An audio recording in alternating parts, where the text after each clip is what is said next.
passo a coordenação da mesa ao professor Luiz, um pouquinho, né? Eu passo a coordenação da mesa ao professor Luiz Eduardo, sua Suna Brandão, e que tem nos acompanhado durante esse mês inteiro, né, coordenando os trabalhos sobre as comemorações da celebração dos 200 anos da independência do Brasil. E nós queremos agradecer e pedir que ele nos faça essa coordenação. Acadêmica de Câmara, senhores acadêmicos aqui presentes, convidados, meu querido professor Lúcio Teixeira, representando a academia que ele preside, a Academia Jurídica, senhores e senhoras, há 100 anos se comemorava o centenário da independência do Brasil. O governador do Rio Grande do Norte era Antônio José de Melo Souza, um dos grandes intelectuais que o Rio Grande do Norte teve. E tinha terminado uma pandemia, a pandemia da gripe espanhola. Só que a pandemia da gripe espanhola, já em 1920, ela já estava no seu final. Em 1921, Antônio José de Melo Souza, então, chama o Instituto Histórico e Geográfico do Rio Grande do Norte para que coordenasse as comemorações do centenário da independência, inclusive destinando uma verba específica para os eventos do centenário. E muita coisa foi feita, inclusive a Praça 7 de Setembro, infelizmente, 100 anos depois, se comemora a independência, o bicentenário da independência, com uma das estátuas mutiladas. Muita coisa foi feita. Publicações de livros, História do Rio Grande do Norte, de Tavares de Lira e de Rocha Pombo. O pintor Moura Rabelo é convidado para fazer 20 desenhos de figuras do Império. Nós temos aqui 16. Aqui são as réplicas. Os originais estão no Instituto Histórico e são frágeis. E aí tem uma coisa interessante. Eram 20 pinturas, desenhos. Chegaram aos 16. Não se sabe se ele não entregou todas as 20 ou se 4 se perderam. O que é mais interessante é que na comemoração do centenário da independência, as duas principais figuras se perderam. Dom Pedro I e a Imperatriz Leopoldina. Então nós temos aqui essas réplicas de vários nomes da época do Império, mas os dois principais da comemoração se perderam. Mas isso faz parte da história. E hoje, 100 anos depois, ao se comemorar o bicentenário da independência, também uma ressaca da pandemia, porque nós ainda não temos como aquilatar as consequências da pandemia, principalmente no meio cultural. Só o tempo vai mostrar, é necessário o distanciamento do tempo para que a gente veja isso. Nós fizemos a academia e também o Instituto de História algumas programações. E uma das metas, tanto da academia como do Instituto, foi chegar o mais que pudesse aos jovens. Na primeira semana de setembro, nós tivemos aqui em torno de 180 estudantes das escolas públicas. E aí houve uma palestra sobre as peculiaridades da independência. Depois tivemos uma palestra do professor Henrique Luceno sobre a monarquia. Também tivemos quase 200 alunos. E na última quarta-feira, nós tivemos, na penúltima, na dia 28, tivemos foi a última quarta-feira, realmente. Tivemos a última palestra sobre as mulheres na história do Brasil e do processo de independência. Ao todo, nós tivemos aqui na academia quase mais de 400 alunos, em torno de 430 alunos das escolas públicas vieram conhecer a academia, tiveram outra visão. Juntamente com o Instituto Histórico, foi feito um concurso de redação sobre a independência com alunos do ensino médio. A premiação desses alunos será na próxima quinta-feira, dia 6, no Instituto Histórico. O Instituto Histórico e a academia fizeram esse concurso, né, mas com a coordenação do Instituto Histórico e Geográfico. E hoje, encerrando essas comemorações, que mais do que comemoração, nós devemos ter momentos de reflexão sobre a independência, exatamente num período em que as pessoas precisam refletir. Nós vivemos uma época de muita informação e pouca reflexão, inclusive o professor Edilson disse isso no seu discurso, em posse nesta academia. E nós precisamos de reflexão. E a independência, o bicentenário da independência passou no meio de todas as conturbações que o Brasil está vivendo, meio despercebido, principalmente nesse aspecto de reflexão. E hoje nós encerramos essas comemorações com a palestra do acadêmico e ministro Marcelo Navarro Ribeiro Dantas, exatamente para fechar com chave de ouro essas comemorações. Professor acadêmico Luiz Eduardo Fernando Suassuna, meu professor querido de História, professor doutor Edilson também, e que marcou muito minha vida porque arranjou meu primeiro emprego. Como professor de História do Colégio do Sudeste.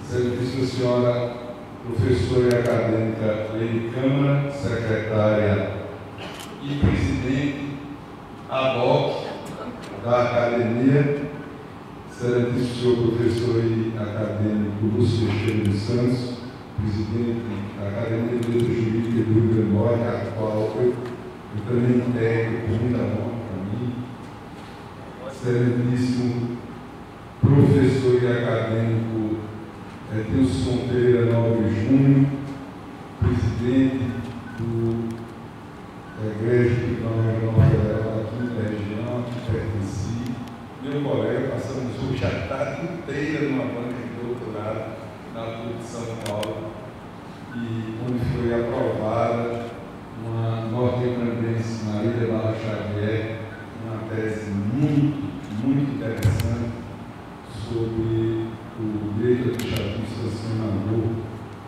o processo sancionador e a proibição do dissídio. Meus queridos confrades acadêmicos da Academia Norte-Grandense de Letras e da Academia de Letras Jurídicas do Rio Grande do Norte, minhas senhoras, em especial minha senhora, e meus senhores,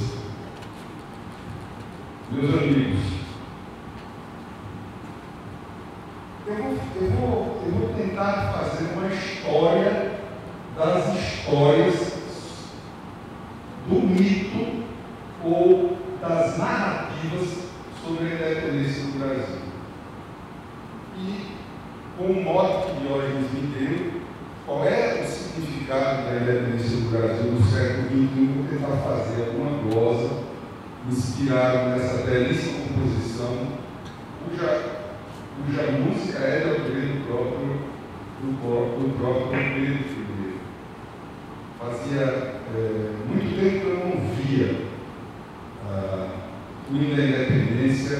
Eu o ouvi no Supremo Tribunal Federal mês passado, na posse da presidente Rosa Weber. Ela pediu e fez questão que a banda dos Dragões da Independência, além do hino nacional que se toca em praxe, nas solenidades, que como aquela solenidade era uma solenidade também comemorativa do bicentenário da independência que fosse tocado na independência. E eu reparei com uma certa tristeza que só as pessoas mais ou menos da minha idade para cima sabiam cantar.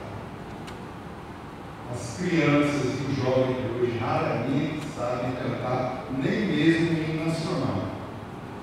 E ora aí o hino da independência, o hino da bandeira, né? O hino da república, liberdade, liberdade, abre as asas sobre nós. E, de certa maneira, nós vamos perder um pouco de brasilidade com isso. Nós vemos que o governo atual, que tem investido tanto na ideia do patriotismo, pelo menos diz isso, não fez uma comemoração efetivamente retumbante como merecia. Eu tenho absoluta certeza, eu sei que eu posso estar sendo enganado pela memória de criança. Eu tinha 9 anos quando se comemorou o sescentenário da independência. Até hino do sescentenário, já vou falar disso. Eu ainda sei de cor. Havia símbolos, havia toda uma mobilização em torno daquela data. E hoje nós estamos numa data, digamos assim, redonda, mais importante do que um sescentenário, que é um centenário e meio. Né? Nós estamos no bicentenário, quase, a não ser uma coisa, mas graças a Deus foi uma coisa muito importante que aconteceu assim.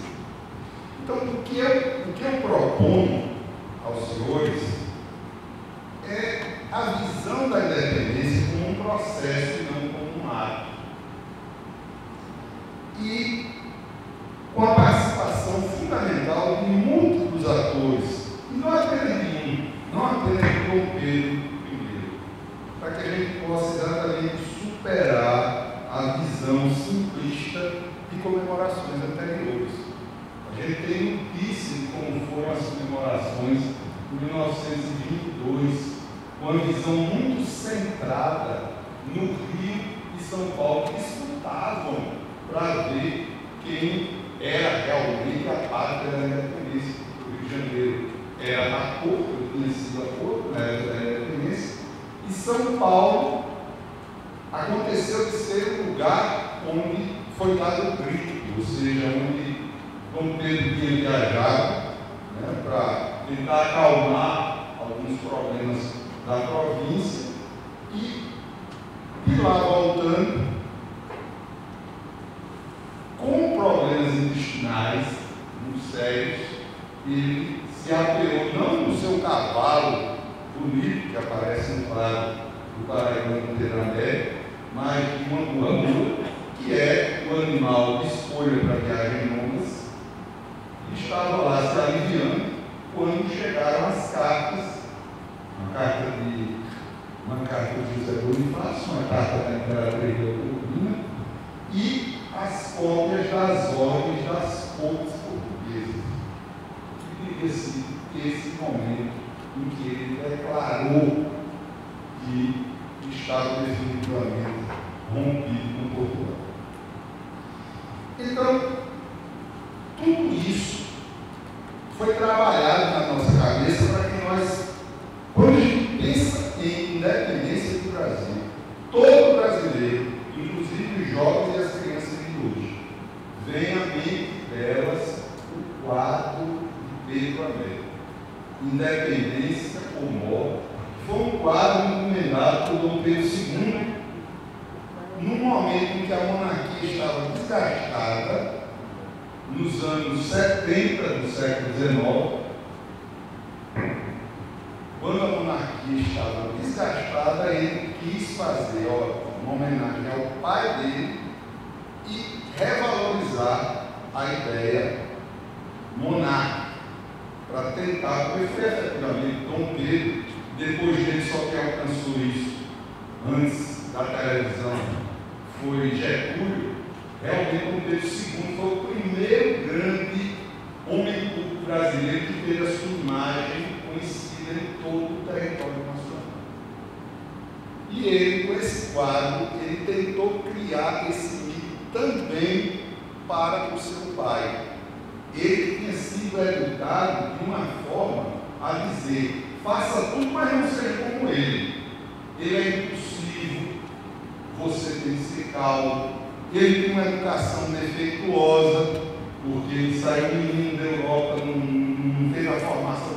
Dom Pedro II era profundamente educado, falava dezenas de línguas, inclusive línguas mortas, falava latim, falava hebraico, falava. Dom Pedro II conhecia Guarani. Presos da Guerra do Paraguai foram interrogados por ele em Guarani.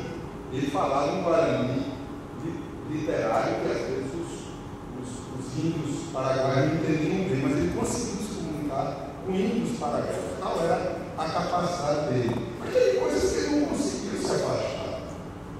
Seu pai era mulherengo, no Nordeste tem outra palavra. Você não pode ser, mas ele era, ele foi mulher, muito.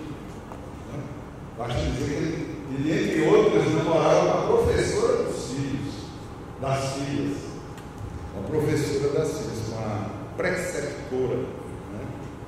Então, esse quadro de Pedro Américo é inspirado, inclusive, numa tela chamada Terras Mais Sombria, que retrata Freedom, que é uma das batalhas de Napoleão. Esse quadro domina o pensamento do brasileiro médio sobre a independência. Ele cria o que eu chamei de uma narrativa da independência isquêmica.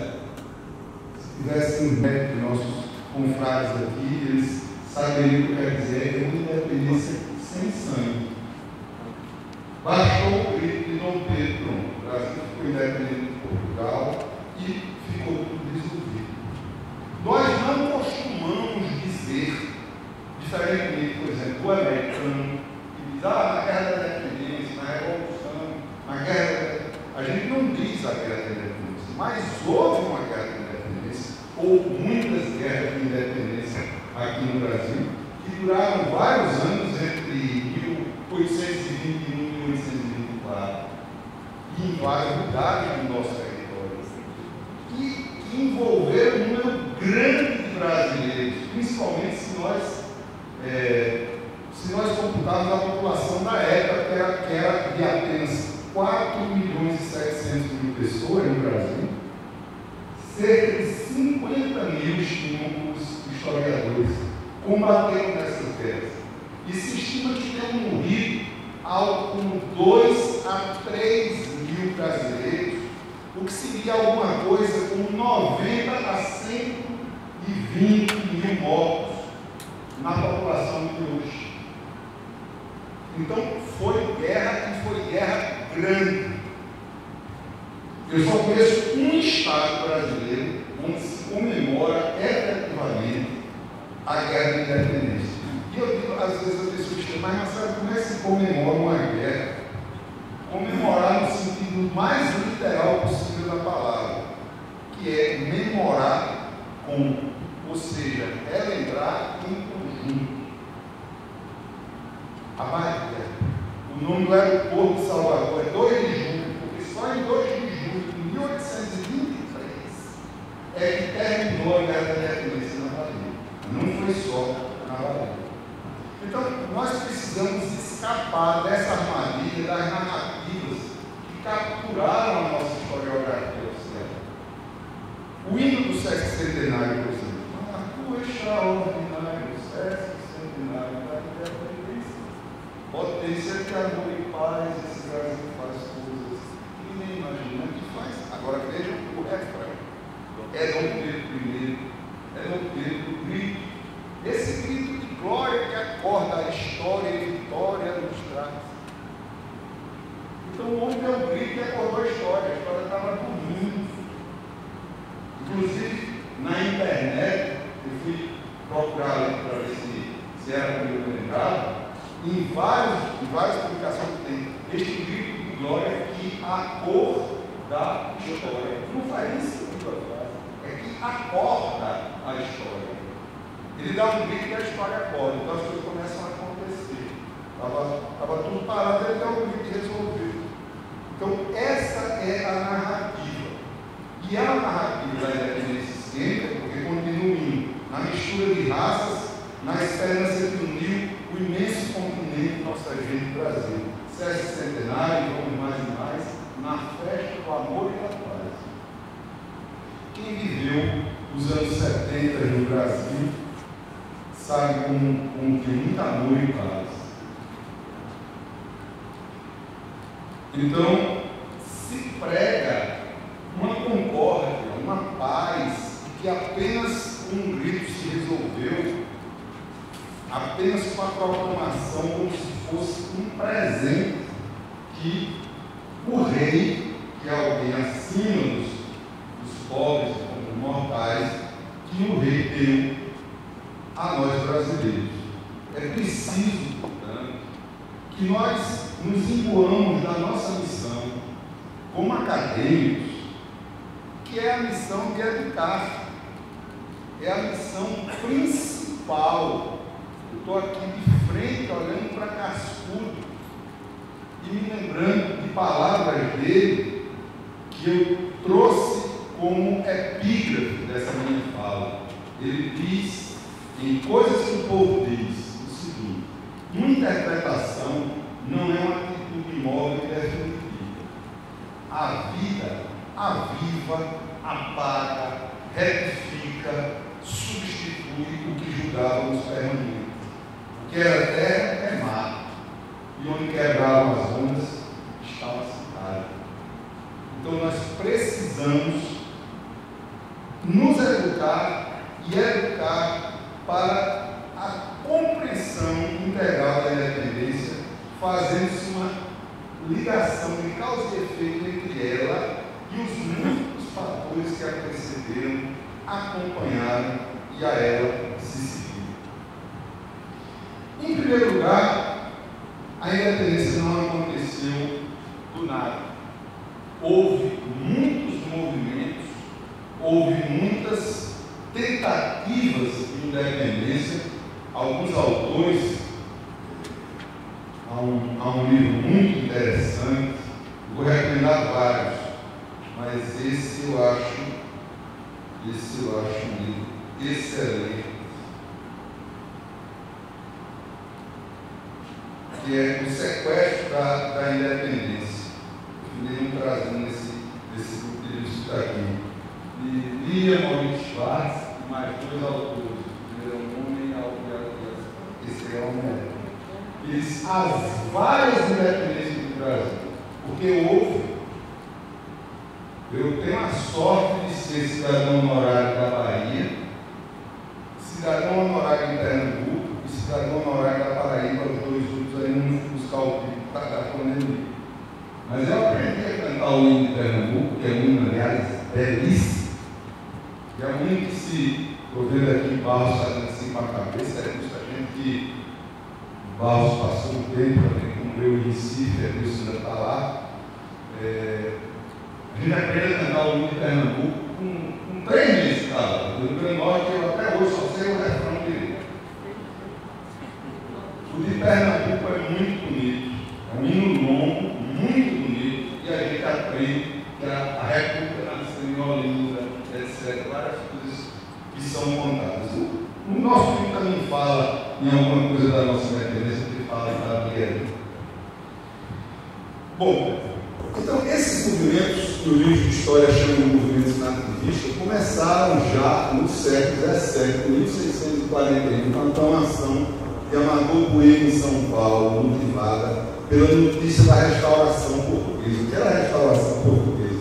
Houve uma crise dinástica em Portugal em 1580, porque o rei Dom Sebastião morreu, e aí foi sucedido por um tio cardeal Dom Henrique, não tinha filho, deu-se uma confusão grande em Portugal, com vários pretendentes ao trono, Teodocrato, não sei mais quem, e não se decidiram. Aí veio o rei da Espanha e disse: espera aí, eu sou primo, e puxou a coroa para ele, e é a chamada União das Coroas Ibéricas, que não era união coisa nenhuma, foram os espanhóis que sabidamente, espertamente, se apoderaram da coroa portuguesa. Em 1640, os portugueses viram que era mais negócio eles voltarem a se tornar um país independente. E quando houve essa restauração, por que é que isso se refletiu aqui? Porque com a restauração, na época da União das Coroas Ibéricas, os brasileiros puderam comerciar com os nossos vizinhos, que eram colônias da Espanha. Muitas vezes nós pensamos que a colonização portuguesa era uma colonização soft, era uma colonização boazinha, porque o português namorava com as índias, etc. O português se misturava. E, por exemplo, o inglês não. Então o português era bonzinho. Apenas. Vejam, por exemplo, que enquanto as 13 colônias da Inglaterra, na América do Norte, depois viraram os Estados Unidos, comerciavam bastante com vários outros países, como o Caribe, por exemplo, açúcar, algodão, tabaco, etc. Toda aquela produção do sul-americano, nós não podíamos comerciar com. Vocês sabem qual foi a primeira universidade da América Latina? É a Universidade de Lima. Aliás, a Universidade do México, em 1538. E na América do Sul, a Universidade de Lima, no Peru, em 1551. Então, 4 séculos antes da gente, o espanhol deixava os seus colonizados terem curso superior. E o português não deixava. Dom Pedro I mandou abrir faculdades de Direito em São Paulo e em Olinda, em 1827, mas já depois do Brasil independente. E universidades só no século XX. Outro grande movimento importante, a insurreição pernambucana, que tentava defender a cultura açucareira da ação de uma grande multinacional da época, que era a Companhia das Índias Ocidentais. 1645, insurreição pernambucana. Em 1684, no Maranhão, a revolta dos Beckman, por causa da briga com os jesuítas.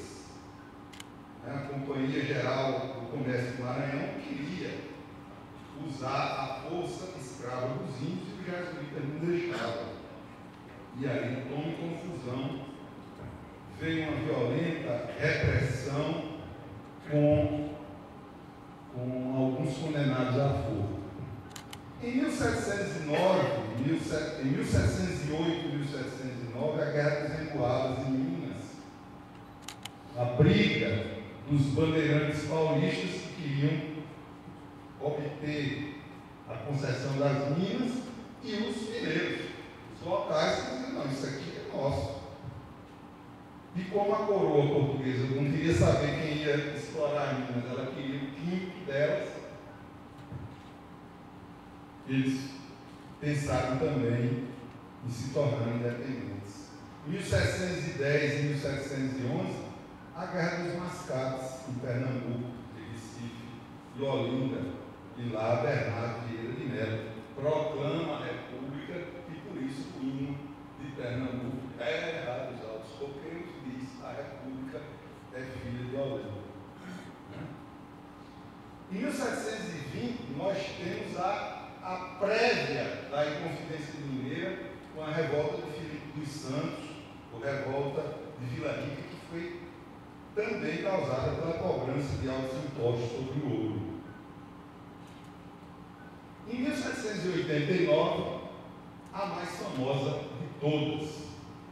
No mesmo ano da Revolução Francesa, em 1789, em Minas, a Inconfidência Mineira, que já de algum tempo os historiadores vêm tentando fazer com que deixemos de chamar de Inconfidência, porque Inconfidência foi um nome cunhado, veja como tudo é narrativa, foi um nome cunhado pelos portugueses, para dizer que os inconfidentes não sabiam manter segredos.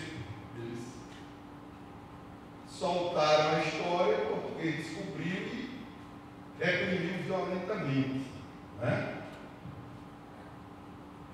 nós temos grandes nomes e essa é muito conhecida, principalmente por causa de Joaquim José da Silva Xavier, o protomártir da independência. Né? Por quê? Aí foi por causa da República. Tiradentes não era conhecido no Império. Como é que o governo do Império podia propagar o nome de Tiradentes se quem tinha mandado enforcá-lo era a bisavó do imperador? Porque era a rainha, Dona Maria. Dona Maria I, a piedosa, ou Dona Maria I, a louca. Mas nós sabemos os nomes dos inconfidentes, aí eu vou manter dizendo inconfidente, embora mais técnico seja dizer conjuração mineira, porque Inconfidência no Brasil, se você disser Inconfidência mineira, tem até um município chamado Inconfidentes. Então, não adianta chamar de outro nome. Pegou, né?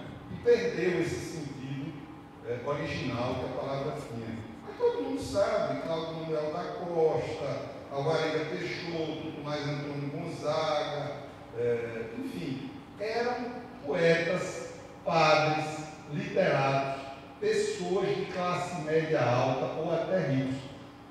O menos aqui no Oado era justamente Tiradentes, que era um alferes, que era um subtenente, uma coisa assim.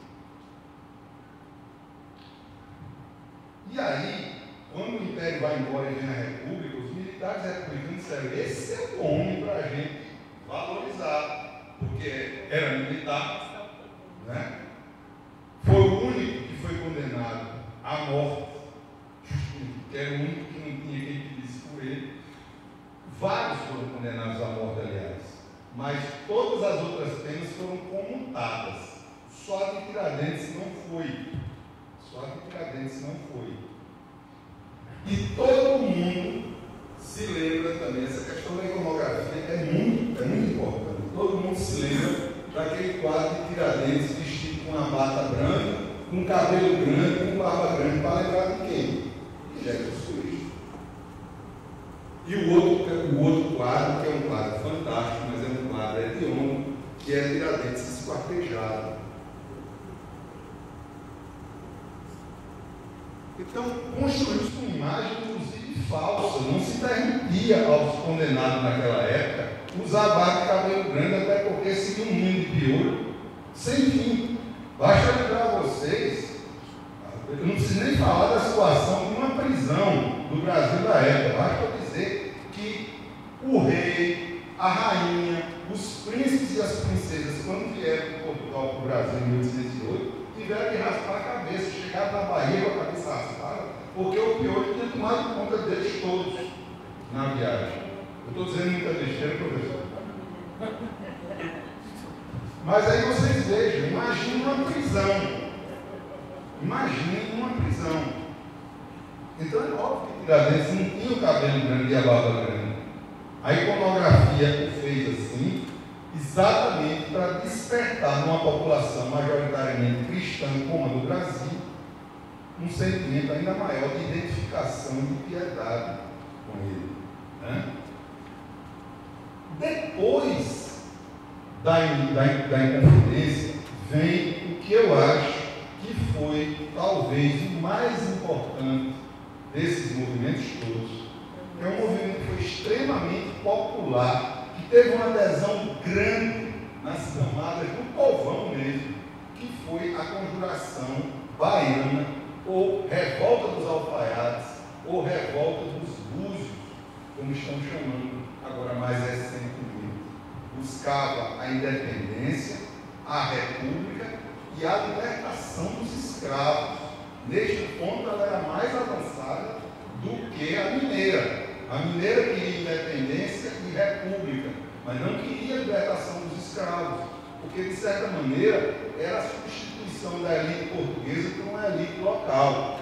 Todo mundo sabe das histórias da Inconfidência, todo mundo sabe como era a bandeira dos Inconfidentes, que é hoje a bandeira do Estado de Minas Gerais.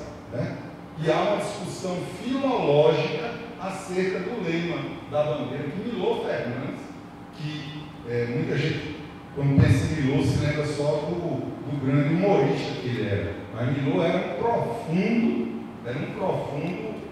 literato, estudioso, tradutor de muitas peças. Esse teve uma pena leve. E ainda outros foram degradados, outros foram açoitados. Teve gente que recebeu, eu li assim, 500 chibatadas. Eu não sei como é que um ser humano sobrevive a 500 chibatadas, mas o livro diz. E por último, antes da independência, porque foi às portas da independência, a Revolução Pernambucana de 1817, ou Revolução dos Padres. Descontente, né? Que foi um ano de seca, foi um período de seca aqui no Nordeste, e Pernambuco tinha demandado dinheiro para o Rio de Janeiro, entre outras coisas, para contribuir para a iluminação pública no Rio de Janeiro, quando no Recife não tinha iluminação pública. E os pernambucanos se encheram com aquilo e começaram esse movimento, né, que teve algumas figuras conhecidas, o capitão Zé de Barro Lima, o Leão Coroado, essa coisa toda do Leão do Norte, que é tão, o pernambucano é tão, a meu ver, justamente orgulhoso da sua história, das suas tradições. Domingos Zé Martins, Padre João Ribeiro, Domingos Teotônio Jorge, o Vigário Tenório, Zé Luiz Mendonça, o Padre Miguelinho, que tem um episódio fabuloso, durante as inquisições, o Conde dos Arcos perguntou a ele, tentou livrar a barra dele e disse, olha, ninguém tem certeza se essas assinaturas aqui são mesmo suas, não. Eles são todas minhas. Inclusive essa aí está incompleta, porque faltou espaço no papel. Né? Foi fuzilado. Né? Padre Roma, que é ancestral da nossa querida amiga Margarida Cantarella, ninguém pode espantar-se do padre ser ancestral de alguém, mas os padres, eu vou dizer, naquele tempo era ainda mais. Ana Lins, Antônio Henrique Rabelo, ainda bem que não tem nem os nossos contatos padres hoje, senão eu ia receber uma reprimenda. Tem seminarista aí. Então eu estou repreendido em nome de Jesus. Inclusive com a participação de Antônio Carlos Ribeiro de Andrade, irmão de Zé Bonifácio, Manuel Correia de Araújo, Zé de Barros Falcão da Seda, Cruz Cabugá, tendo naquela avenida imensa, era o nome de um revolucionário. E essa revolução ela se espalhou para outros lugares. No Ceará, por exemplo, teve uma mulher, deve ter sido mencionada na palestra sobre as mulheres, a Bárbara de Alencar. Né? E há um grupo, no Monumento à Independência do Brasil, lá em frente ao Museu do Ipiranga, há um grupo escultórico naquele monumento dedicado à Revolução Pernambucana de 1817. Pernambuco começou a pagar um preço aí. Ele perdeu a chamada comarca de Alagoas. Ele perdeu Alagoas. Aí, cortaram um pedaço porque os proprietários de terra de Alagoas não participaram desse levante. Então, o governo ainda português premiou os alagoanos criando uma província para eles. Né? Bom, então chegamos em 1822 e veio o grito. Não. O que foi que aconteceu? Vamos entender o processo. Nós tínhamos na Europa as guerras napoleônicas. Napoleão estava comandando seu processo expansionista e exigia dos países, para não destruí-los completamente, porque em geral o que ele gostava mesmo de fazer era invadir o governo dele, nomeando os irmãos como rei daquele país. Uns 2 ou 3.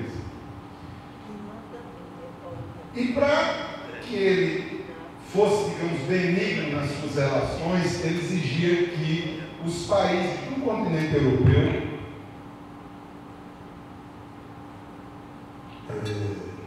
fechassem um bloqueio, chamado bloqueio continental, contra a Inglaterra, que era a sua grande inimiga. Mas Portugal não tinha condições de dizer não aos ingleses, porque a situação de dependência econômica que Portugal vivia em relação à Inglaterra era muito grande. E aí Portugal quebrou o bloqueio continental. Tentou esconder, tentou fazer isso debaixo dos panos, mas não conseguiu. Portugal era mestre em soluções engenhosas. Quando se diz por aí, ou nas antigas piadas de português se dizia que os portugueses tinham inteligência limitada, isso é uma injustiça histórica tremenda, porque eles sempre foram muito engenhosos.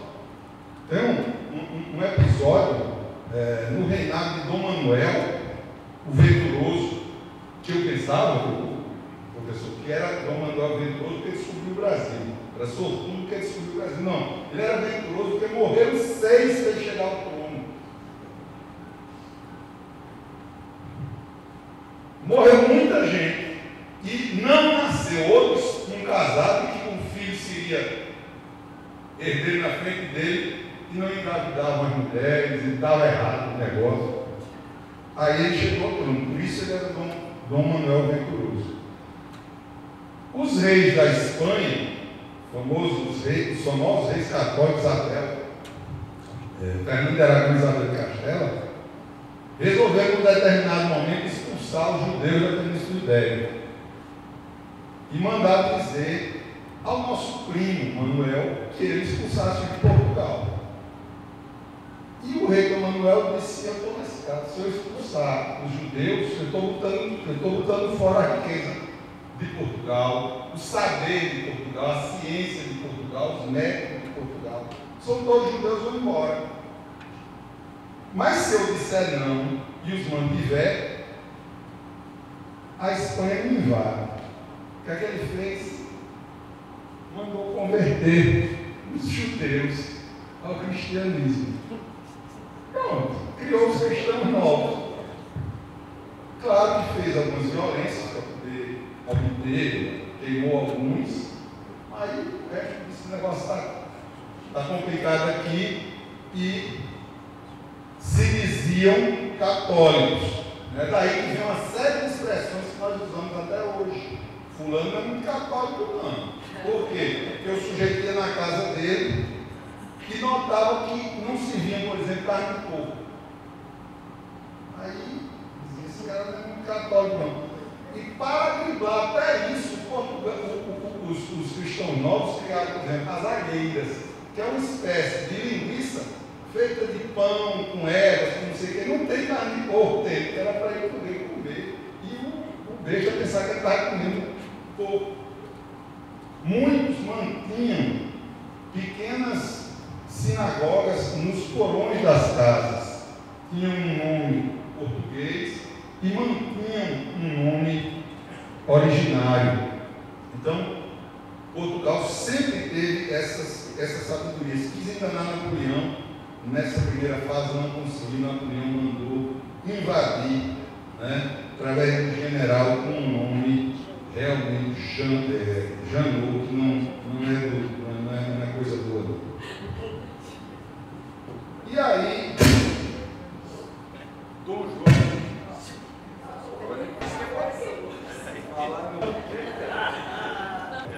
então quando o general invade Portugal, ele encontra Portugal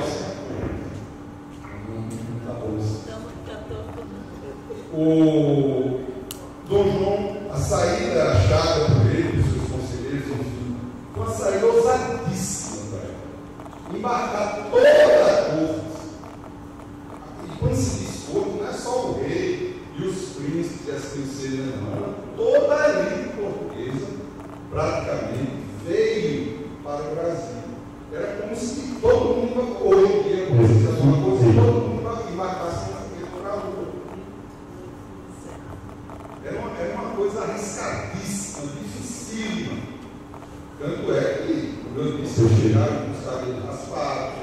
A esquadra assim, de uma parte foi bater na Bahia, a outra veio direto para o Rio de Janeiro. Enfim. E aí, para a gente fazer uma história certinha, os livros costumam dizer que nós tivemos 3 monarcas: Dom João, Dom Pedro I e Dom Pedro II. Eles esquecem que quando Dom João veio, ele era príncipe ainda, ele era o príncipe regente, porque a demência da mãe tem piorado muito. Mas Dona Maria I veio, então nós tivemos 4 monarcas aqui. Dona Maria I, né, seu filho João, que era o príncipe regente até 1812, 1817. Inclusive a aclamação dele foi atrasada por causa da Revolução. Ele era o príncipe regente. Dona Maria morreu aqui. E o corpo dela ficou num caixão lacrado. E depois, quando Dom João voltou a Portugal em 1821, ele levou o corpo de Dona Maria para ser enterrada lá. É uma história incrível. Ela ficou um monte de tempo morta nos porões do Palácio da Quinta da Boa Vista. Então, quando Dom João vem para cá, ele não podia reinar de uma colônia. O que é que ele faz? Ele eleva o Brasil a Reino Unido de Portugal, Algarve e Brasil. Então ele dá. Muita gente pergunta por que é que a Guiana Francesa ainda não se tornou independente da França? Porque a França considera como um departamento de ultramar, é um pedaço da França. Na América do Sul ele tinha todos os direitos dos franceses. Não é vantagem para eles declarar a independência. Então, quando isso aconteceu aqui no Brasil, caíram aquelas proibições de comerciar, né, a história de abrir os portos às nações amigas. As nações amigas eram principalmente a Inglaterra, basicamente. Mas significava que a gente podia comerciar, pelo menos, com os vizinhos, com os ingleses e com quem mais aparecesse por aqui. Deixou de ser crime possuir uma prensa, porque imprimir um folheto que seja era crime de lesa pátria antes da chegada de Dom João. Começaram a surgir as condições para depois nós termos faculdades, nós começamos a ter instituições secundárias, etc. Então, a indústria pôde se instalar aqui. Então, de uma hora para outra, o Brasil teve uma valorização muito grande. E Dom João era louco pelo Brasil, embora a sua mulher, a princesa Carlota Joaquina, não fosse. Ao contrário, ela tinha horror ao Brasil, dizia que era uma terra de macacos, que era uma terra atrasada. E ela sabotava o próprio marido. Ela tentou vários golpes contra Dom João em Portugal e no Brasil. Ela queria ser, o que ela queria mesmo era ser imperatriz da América do Sul. Devido à sua origem espanhola, ela tinha partidários nas províncias do Rio da Prata, ou seja, na Argentina. Né? Então, isso foi uma vantagem muito grande à vida de Dom João. E as guerras napoleônicas se acabaram. Napoleão foi derrotado. Primeiro ele tenta invadir a Rússia, né? Ele chega em Moscou, os moscovitas deixam a cidade, tocam fogo na cidade, ele não conquista nada, e aí ele tem que voltar, e na volta vem o inverno, os homens vão morrendo, e o czar Alexandre II persegue Napoleão até dentro de Paris. A coisa mais parisiense que existe é o bistrô. E o que é bistrô? Significa rápido em russo. Porque os russos tomam conta de Paris e chegam nos restaurantes e batem a mão e dizem bistrô, bistrô. Rápido. Aí Napoleão é destronado. Depois ele ainda volta, passa 100 dias, mas... E por que Dom João continuava no Brasil? Porque ele gostava do Brasil. Se apaixonou pelo Brasil e ficou muitos e muitos anos. E isso desvalorizava Portugal. Portugal estava numa crise desgraçada. E uma parte da língua portuguesa disse: nós temos que resgatar o nosso rei e temos que recolonizar o Brasil, transformar o Brasil em colônia de novo, para nós podermos explorar e voltarmos a ser prósperos. E é aí onde a porta costava. Essa confusão em Portugal redundou na rebelião constitucionalista do Porto. Por que constitucionalista? Porque os portugueses entenderam que, depois de séculos de monarquia absoluta, eles agora queriam uma Constituição. Em dia com a moda de Paris. Então, se a moda de Paris mandava a Constituição, os portugueses, Constituição, depois vieram os códigos, né? Todo mundo tem que ter um código, que Napoleão fez o Código Civil em 1804, então todo mundo saiu fazendo código no mundo todo, até os alemães que eram arquivários franceses passaram 100 anos discutindo. Me lembro ainda das lições de Armando Holanda, que professor de direito civil, né? A resistência de Savigny, que muita gente pensa que é francês, mas era alemão, Karl Heinz von Savigny, que era de família originária da França, naquela região da França Alemanha, e Savigny liderava a resistência à ideia de codificação, dizendo que o direito não era para estar engessado, uma letra impressa, ele tinha que ser o espírito do povo, o Volksgeist. Né? Então havia essas modas que estavam entrando na moda da Constituição. Então, veja que coisa, Dom João jurou a Constituição daqui, do Brasil. Nem tinha visto, ninguém mandou por e-mail para ele, não. Mas ele jurou a Constituição daqui. Né? E eles, de certa maneira, Dom João se tornou um prisioneiro das forças portuguesas, mas deixou o recado para Dom Pedro, que todos nós sabemos, né? Filho, se o Brasil houver de se tornar independente, melhor que seja para ti do que para algum desses aventureiros. 1921, então quase um ano antes da independência, Dom Pedro escreve ao pai, dizendo que os partidários da independência desejam que ele e as forças armadas os apoiem. Ele usa a expressão assim: eles querem se cobrir com o exército comigo, mas eu ainda sou leal a Portugal. Quando você diz eu ainda sou, está ali para não ser mais. E ele disse isso sem saber que 3 dias antes as cortes já haviam decretado que as províncias brasileiras passavam a se reportar diretamente a elas, sem passar por ele, que era o príncipe. E aí começa aquela coisa, que elas começam a dizer que ele vai também. As cortes notaram que o retorno apenas do rei do Dom VI não tinha resolvido o problema, porque Dom Pedro é uma liderança. Aí começaram a querer que Dom Pedro voltasse. E os brasileiros diziam: fique. E com isso, em 9 de janeiro de 1822, é o dia do filho. Aquela famosa frase, ninguém sabe se ele disse ou não disse, mas o livro de história relata: se é para o bem de todos e felicidade geral da nação, fica ao povo e filho. Eu queria saber quem anota essas coisas.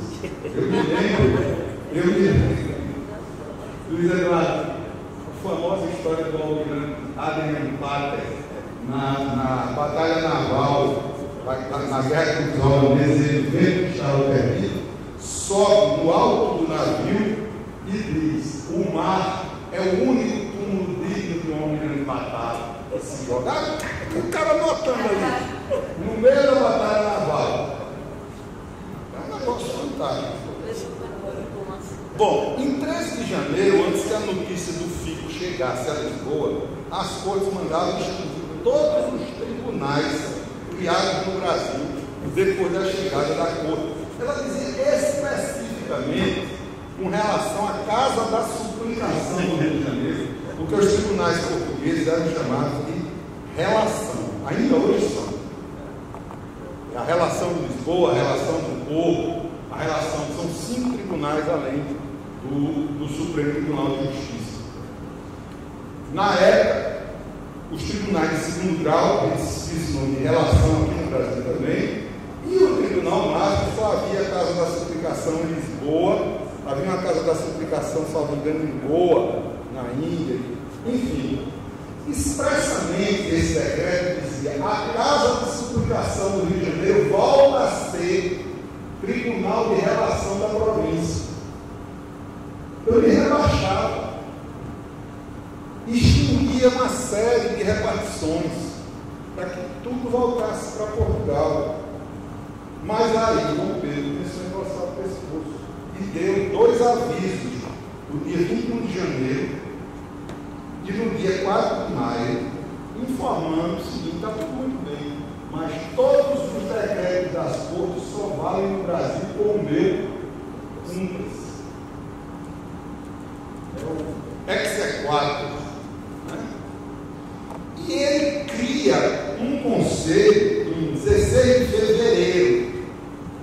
Isso tudo acontece em janeiro. Eu fiz com o Fico e essas coisas todas. Em fevereiro, ele cria o Conselho de Procuradores Gerais das Províncias do Brasil.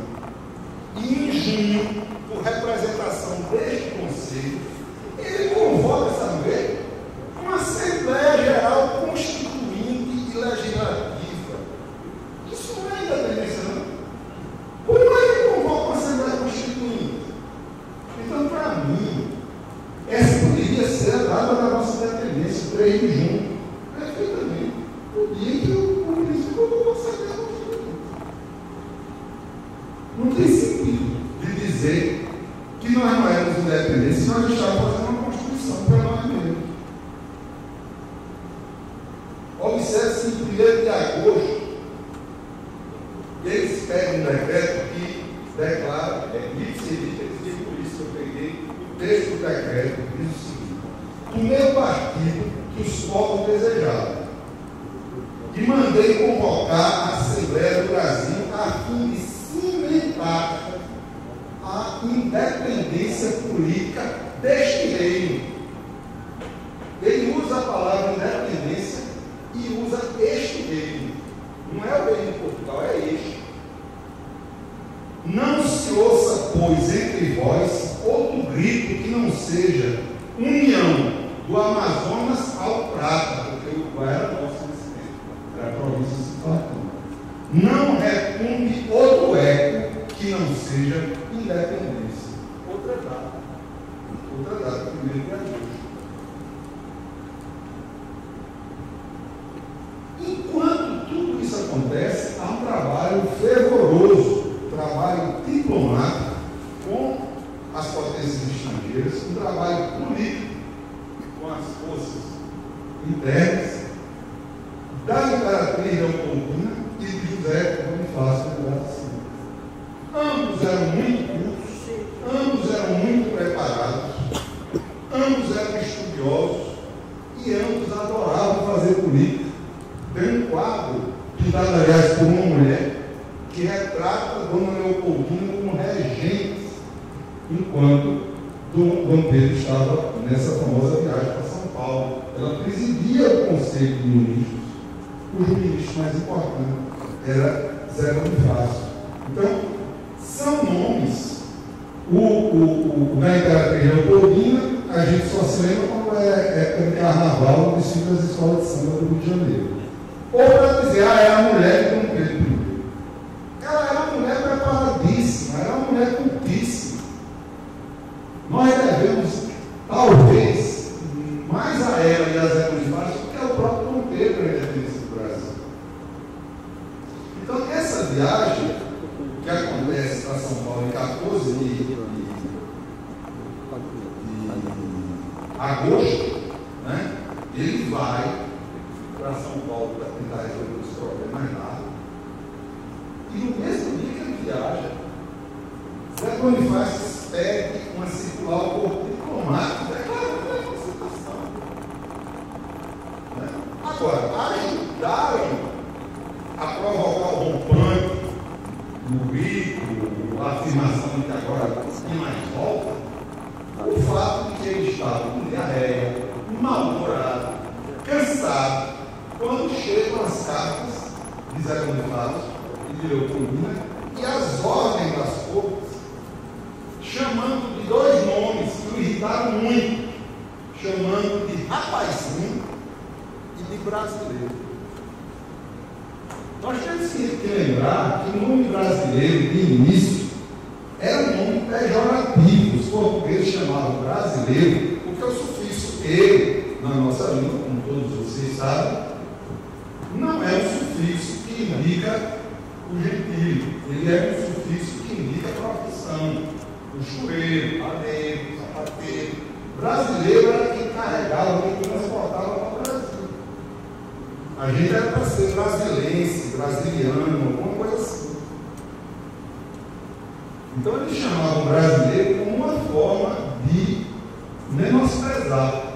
E eu acho que de uma forma muito bela, nós transformamos o menosprezo em nossa identidade. Algumas coisas boas nós fazemos também. A gente se esquece. Então, é por isso tudo, né, que ele vai e faz o gesto formal, e agora eu cito as palavras exatas de Barbosa Moreira. Ele pratica o gesto formal da independência que já estava programado em 7 de setembro. Aliás, essa data, durante muito tempo, no início da nossa independência, essa data não era comemorada, era comemorada no 12 de outubro, que era o aniversário dele. E, curiosamente, vem a ser hoje um feriado nacional, porque é o dia de Nossa Senhora Aparecida Padroeira do Brasil. Desde que a história parece que cria maneiras de se auto-justificar. Então, com essa história toda, nós não podemos continuar imaginando a independência como um ato de natureza.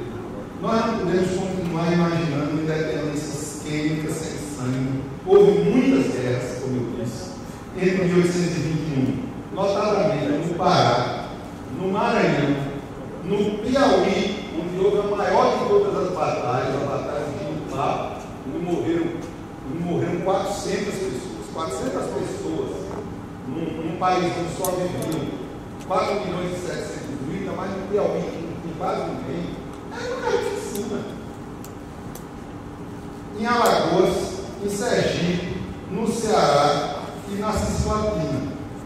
E, embora não tenha sido a maior batalha, mas foi a maior guerra na Bahia, que só comemora a independência em 2 de julho de 1823.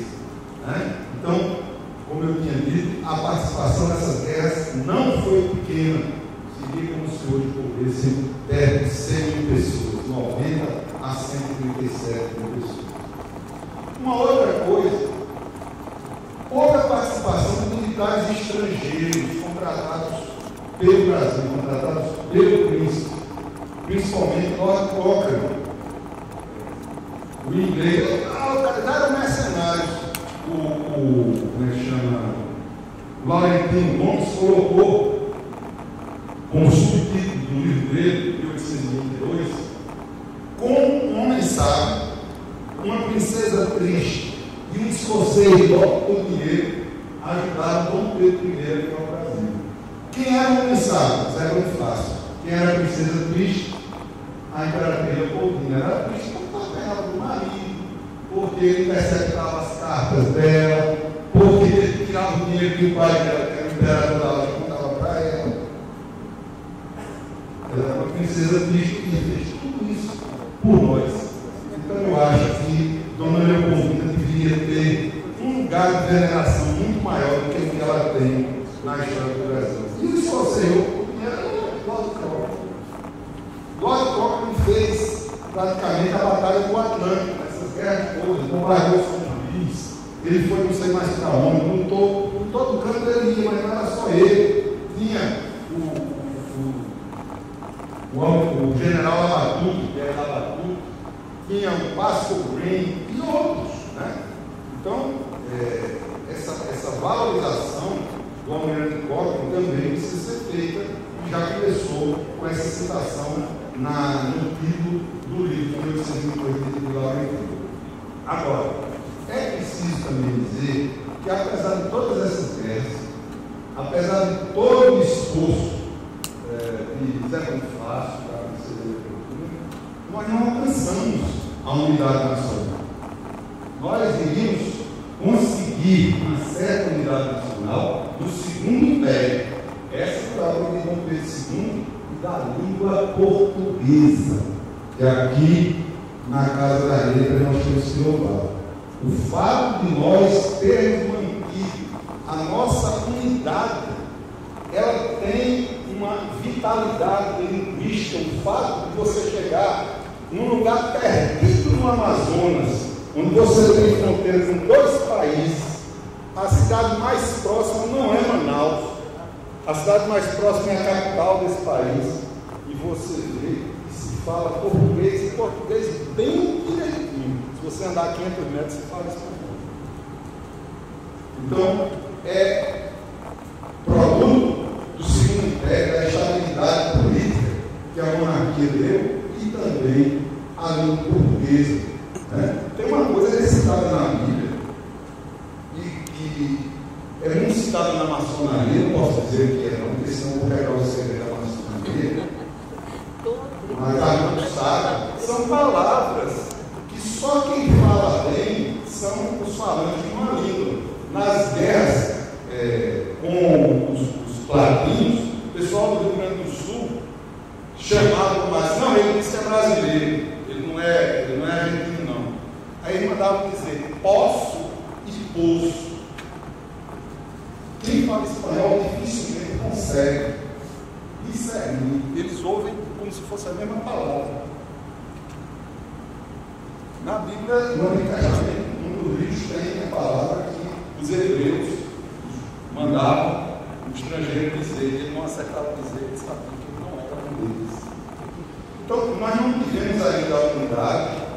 A prova é que, ainda no reinado de Dom Pedro, houve uma grande revolta separatista em Pernambuco, a Confederação do Equador, em 1824, liderada por Frei Caneca, que era veterano da Revolução Pernambucana de 17, e se espalhou para a Paraíba, para o Rio Grande do Norte, para o Ceará. Nós somos parte da Confederação do Equador. E aí Pernambuco levou a segunda chibatada. Essa foi muito maior.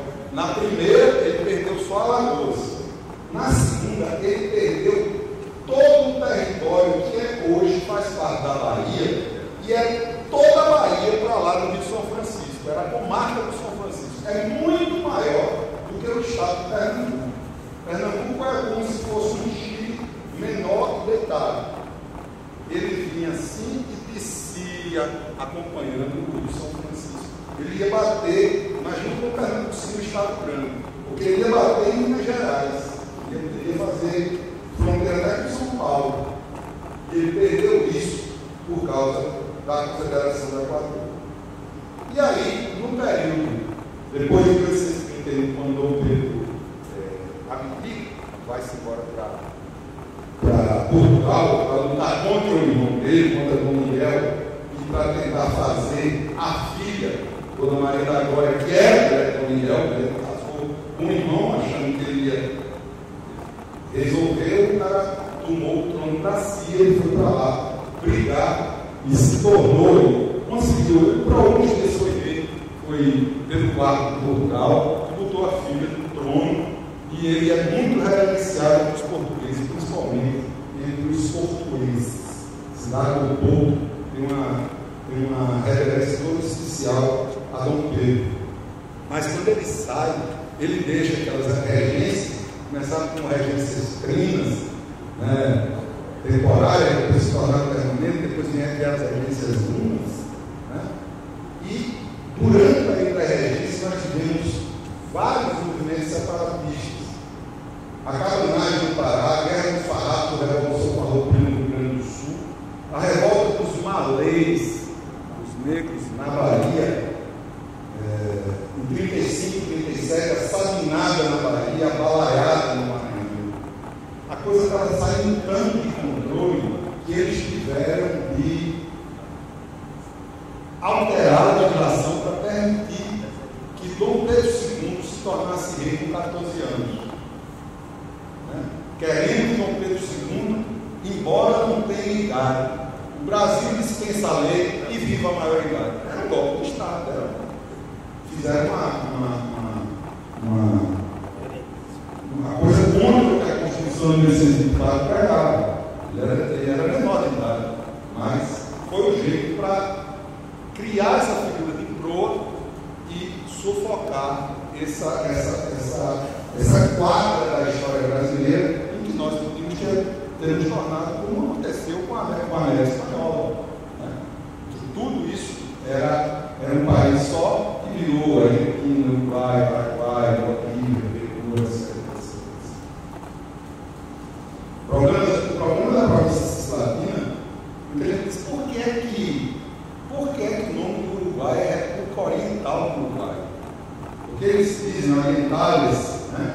Porque se você, analisando a Argentina, o Rio da Prata vem e deságua aqui no mar, mas ele está a leste do Rio da Prata.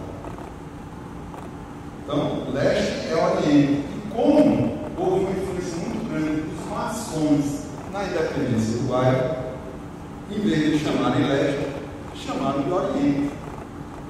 Grande Oriente. Então, República Oriental do Uruguai, ou seja, a banda, como os argentinos dizem, a banda oriental, lado e a oriente do Rio da Prata, porque a Argentina, na época, era chamada assim de Províncias Unidas do Rio da Prata, ficaram do lado ocidental e sul desse mesmo rio. Então, com isso a gente percebe como a independência foi um processo que tem sido, continua a ser submetida a narrativas que variam conforme as eras e conforme os fatores de poder político, econômico, social, cultural presentes em cada uma delas.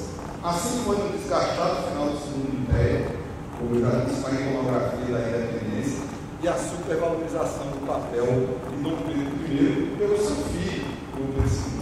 Na nascente república, quando aparece a figura romantizada de Tiradentes assimilada a Jesus. Não podia ter tido lugar no Império porque tinha brigado com a bisavó de Dom Pedro II. Né? Nos governos militares, é a história do mito da independência isquêmica, que é tudo na fase e não foi bem assim. É necessário, portanto, redescobrir a história verdadeira e seu caráter muito facilitário e gradativo como o maior legado desse sistema. Os livros. Este centenário talvez tenha sido um centenário pobre, mas ele foi rico em publicações que estão exatamente redescobrindo a independência. Dom Pedro e Dona Leopoldina, e ainda Independência de Paulo Resulta, a Independência do Brasil em Foco, Independência do Brasil de João Paulo I, os principais nomes da emancipação política, Rodrigo Crespar, ideias em confronto de Cecília Helena Salles Oliveira, as mulheres, as 7 mulheres que estavam lá, que é um livro muito interessante, escrito, o sequestro da independência está aqui, eu trouxe. Carlos Lima Júnior, Lília Maria Schwartz e Lúcia Stumpf. As várias faces da independência do Brasil, Zé Reinaldo Chaves, Adeus, Senhor Portugal, Almanaque do Brasil nos tempos da independência, Independência e Morte. Tem um podcast muito interessante, que tem todos esses negócios que toca música, Spotify e outros. Os podcasts de um jornalista chamado Tiago Rogério, que criou um projeto Querinho, e ele conta essas histórias meio esquecidas da independência. O papel importantíssimo das mulheres, né? Esse livro, as mulheres que estavam lá, de Luísa Stalin e Antônio Peregrino, falando de Hipólita de Açúcar, Teixeira de Melo, que era uma das inconfidentes e é pouco mencionada. Bárbara de Alencar, no Ceará, foi a primeira presa política do Brasil. Urânia Valério, na Bahia, que fazia panfletos contra a metrópole. Maria Filipe de Oliveira, da Bahia, negra, pescadora e comerciante. A história de Maria Quitéria, todo baiano sabe, mas que anda meio desaparecida fora da Bahia. Uma mulher que queria tanto lutar que ela pega as roupas do cunhado, que era o soldado Medeiros, e se alista. E depois, eles descobrem que ela era uma mulher, mas eles dizem que você é tão boa soldada que a gente vai deixar. E ela continuou combatendo. Uma história dessa é um patrimônio da vida brasileira e das mulheres do nosso país. Infelizmente, esse papel imenso que eu procurei mostrar aqui de maneira oportuna da aula, de que está na capa do livro de história do Brasil, não apenas como mulher do imperador, mas como uma líder intelectual e moral da independência brasileira. E fora essas 7 mulheres que esse livro menciona, eu podia falar em Sora Joana Angélica de Jesus, que foi morta pelos soldados, em Ana Maria Lins, lá de Pernambuco, que em Pernambuco ainda é lembrado, de Bárbara Eleodora, também confidente, Maria Dorotéia Joaquina de Seixas Brandão, esta última provavelmente era Maria de Disseu, do mais Antônio Gonzaga, e a Índia, além de mulher indígena, a Índia Dionísia de Baiaquina, no Ceará. A participação imprescindível dos negros em vários desses livros estão mostrando isso, até pelo volume percentual de pretos e pardos na população brasileira. É uma tristeza ver os esquecidos, principalmente os líderes da conjuração baiana, que nunca é tratada com a mesma importância que se dá em Confidência. Eles foram fundamentais em muitos desses movimentos que eu tratei aqui, e na guerra da independência da Bahia havia pelotões inteiros formados, quase que exclusivamente de negros. E outros levantes no Recôncavo Baiano, no movimento Partido Ofertas, no Rio, e nas mobilizações pela independência, na imprensa, na política, são nomes que parecem não, eles foram apagados deliberadamente da história do Brasil. O país que, infelizmente, manteve a escravidão ainda, mesmo depois de independência, durante quase um século. Há também a participação dos índios, que foram esquecidos também pela historiografia, esse papel que era relevante no Pará, em Pernambuco.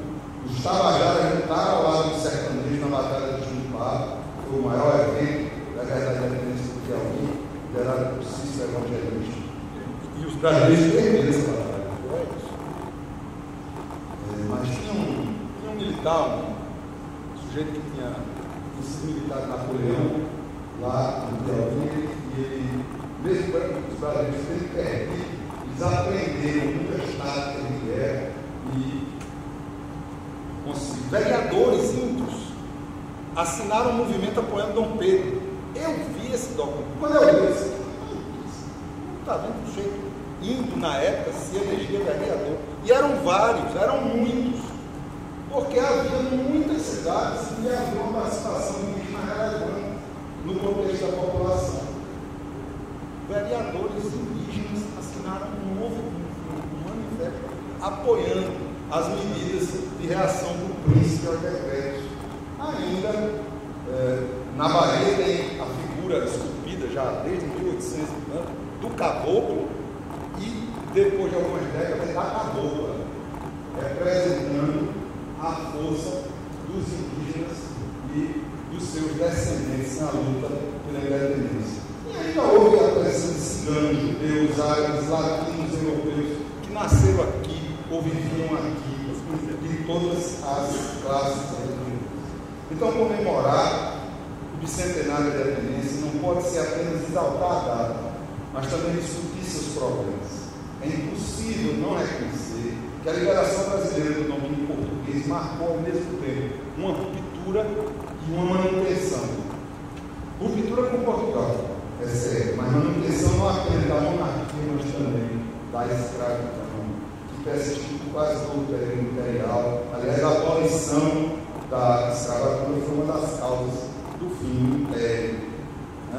exatamente as forças que sustentavam o Império eram interessadas na continuidade dessa chaga que marcou e deformou a nossa nacionalidade. A escravidão permanecerá por muito tempo uma característica nacional do Brasil. Isso aqui na mão. E é bom a gente se lembrar que esse é um problema que nós não resolvemos integralmente até hoje, que se revela em nosso racismo estrutural e na raiz de muitas das nossas desigualdades. Isso, inclusive, explica o evidente, já mencionado, cancelamento, ou pelo menos minimização, do quanto fizeram africanos, afrodescendentes, indígenas e mestiços pelas sucessivas narrativas que capturaram a nossa historiografia oficial, fazendo a nossa história parecer muito mais pacífica, muito mais branca e muito mais masculina e centrada em figuras idealizadas do que na realidade dela. Muita gente acha que o único questionamento que se pode fazer quanto à independência do nosso país, ainda novo século, é: somos de fato independentes, mas temos real independência política e econômica? Eu diria que sim, porque a independência, como tudo mais, é um conceito relativo. A autonomia idealmente completa, uma espécie de autarquia da política e da economia, é incompatível com o mundo globalizado. Todo mundo hoje depende de todo mundo. Somos independentes e o seremos cada vez mais se conhecermos nossa história com a consciência de que ela não é feita por heróis sobre-humanos, nem composta por presentes dos governantes ou líderes do presente e do passado. Ela é construída como foi ao longo do tempo pelo povo, e este no nosso país é formado majoritariamente por gente pobre, por pardos e pretos, por mulheres e por muitas minorias, como os índios, em geral desprezadas ou desvalorizadas. Fugindo, como eu disse, do padrão das comemorações do sescentenário, naquela sessão famosa de 5 de setembro de 1972, o ministro Adriomar Barreiro fez a seguinte afirmação: a ânsia de afirmação da soberania brasileira, embrionária na aclamação de Emmanuel Bueno, quando os conciliávamos dos estudantes brasileiros com Thomas Jefferson na França, em 1798, ou nos da Revolução Pernambucana de 1817, gerou a situação irreversível da qual o rasgo bíblico de 7 de setembro apenas cortou as últimas intensas vacilações. Comemoramos não apenas uma data simbólica ligada a todos os brasileiros e amigos do Brasil, e agora o mais importante, comemoramos a cadeia histórica de acontecimentos, obra contínua e tenaz do povo humilde, tendo por herói máximo o brasileiro anônimo, que pelejou em muitos combates, resistiu às epidemias e às feras, ao deserto, às distâncias, à pobreza e ao desamparo, para construir silenciosamente a maior civilização até hoje realizada nos trópicos. Na mesma sessão do Supremo, o juiz Rafael Maia, estamos falando de ordem dos advogados, também do Supremo, ressaltou a independência também como uma questão de garantia de direitos para o povo.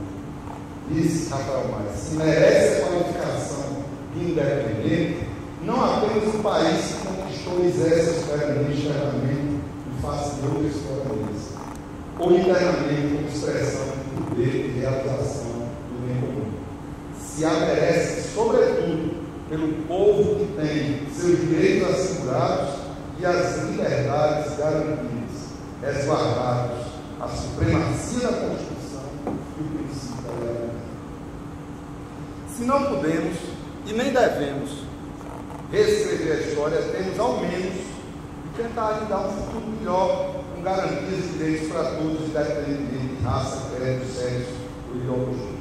Por tudo isso, é possível lembrar Bertolt Brecht, que no final do seu drama das letras de Galilei, a vida de Galileu, figura o seguinte diálogo entre o estudante André Assad e Galileu. O primeiro diz: Glücklich das Land, das keine Helden hat. Infeliz da terra que não tem heróis. E aí vem a resposta famosa de Galileu: glúteos das lãs, das ervas notiladas, infeliz da terra que precisa delas. É uma linda expressão, mas eu pessoalmente penso que todos os povos precisamos de figuras com quem nos inspirar. Digo isso para registrar que eu não tive o objetivo nesta exposição, já estou a concluir, de menosprezar a importância do Dom Pedro I em nossa dependência. Eu considero, quero deixar isso muito claro, um herói e um símbolo da nacionalidade, ainda que eu saiba que não se pode, muito menos com os conhecimentos e a consciência que se tem hoje, em pleno século XXI, reduzir nossa independência ao período que ele viveu. Assim, eu encerro com ousadia de parafrasear Cascudo na sua frase mais famosa: o melhor do Brasil é o brasileiro, afirmando: o grande herói da independência do Brasil foi e será sempre o brasileiro. Comecei com Cascudo, termino com Cascudo. Muito obrigado.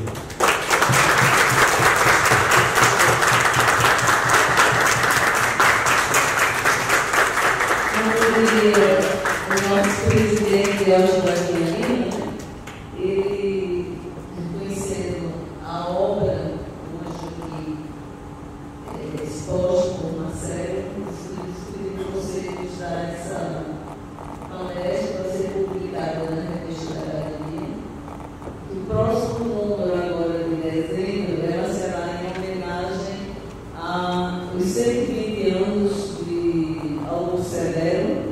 Será uma homenagem a ele e também a comemoração dos 200 anos. Tem que escrever, porque aqui está só top. Mas foi belíssimo, Marcelo. Você nos trouxe 200 anos de história, belas palavras, datas marcadas, uma cronologia, que nos traz um momento importantíssimo que foi o que a Academia realizou agora, a celebração dos 200 anos.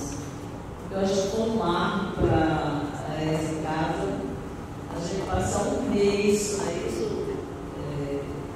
passar um mês aqui trazendo crianças, preparando gerações para que possam contar essas histórias, que possam levar às suas gerações o que foi vivido há 200 anos atrás com o nosso Brasil, e que a gente possa formar esse sentimento também patriotismo, que é o que precisa ser renovado a cada momento para a nossa vida. Nós queremos agradecer também a acadêmica eleita Isaura Rosário, que esteve conosco nessa organização dessa celebração dos 200 anos da independência. Ela não pôde estar aqui, mas eu trago ela pediu desculpa pela ausência dela. Ela está no processo também de eleição, como todo o Brasil também está, com apoio ao Supremo. Mas, de qualquer forma, nós queremos deixar o agradecimento a ela, que esteve conosco, montou essa bela exposição, nos trouxe momentos assim, muito bons para casa. E agradecer a cada um de vocês. Com certeza, dentro do nosso coração, o Brasil hoje terá mais um sentimento de Marcelo. Foi você cantando aí nossos hinos, foi muito importante para a gente. E eu achei interessante também, Marcelo, quando você disse, eu queria saber quem anotou essas frases. Aí eu disse um dia para Pouquinho, um dia eu ouvi dizer que Tiradentes tinha dito antes de ser enforcado: a corda não irá estrangular o grito de independência que o Brasil amanhã irá gritar. Aí eu disse, eu nunca ouvi falar disso. Eu digo, mas eu ouvi nas histórias, nas cadeiras da escolar.